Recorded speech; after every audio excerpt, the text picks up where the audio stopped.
প্রেমিকাকে বুকে জড়িয়ে এক যুবক সিনেমার হিরোর মতো বাইক ছুটিয়ে দিয়েছেন ব্যস্ত রাস্তায়।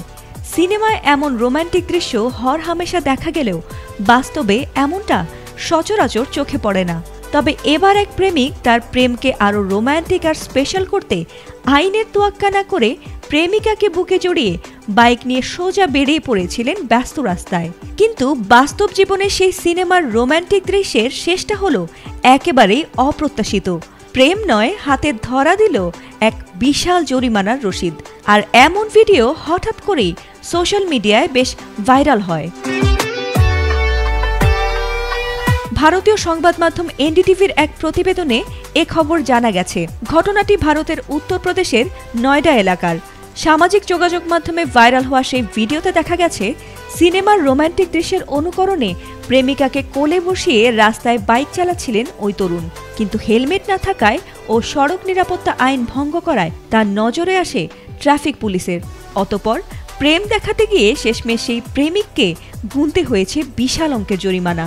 আর পুলিশের খাতায় জরিমানার পরিমাণ দাঁড়িয়েছে 53,500 রুপি, যা বাংলাদেশি মুদ্রায় প্রায় 75,000 টাকা।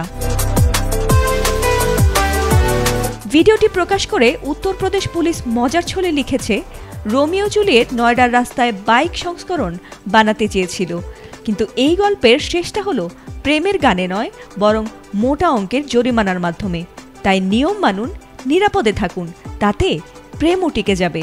আর ভিডিও ভাইরাল হওয়ার পর নেটিজেনরা নানা রসিকতায় মেতে ওঠেন। কেউ লিখেছেন, এখন প্রশ্ন হলো জরিমানার টাকা কে দেবে, রোমিও, জুলিয়েট নাকি তাদের বাবা মা? আর বাবা মা দিলে তো সম্পর্ক ফাঁস হয়ে যাবে। তবে অনেক নেটিজেনই বিষয়টিকে কেবল হাস্যরসে উড়িয়ে দিতে নারাজ। তারা বলছেন, সড়ক দুর্ঘটনায় ভারতে মৃত্যু সংখ্যা বিশ্বে অন্যতম শীর্ষে। তাই এই ধরনের অবিবেচক আচরণ শুধু আইন ভঙ্গ নয়, প্রাণহানির ঝুঁকিও বাড়ায় বহুগুণে। তাই এসব বিপজ্জনক স্টান্ট ব্যস্ত রাস্তায় না করারও পরামর্শ দিয়েছেন অনেকে। ফাতিমা সুলতানা, এটিএন বাংলা।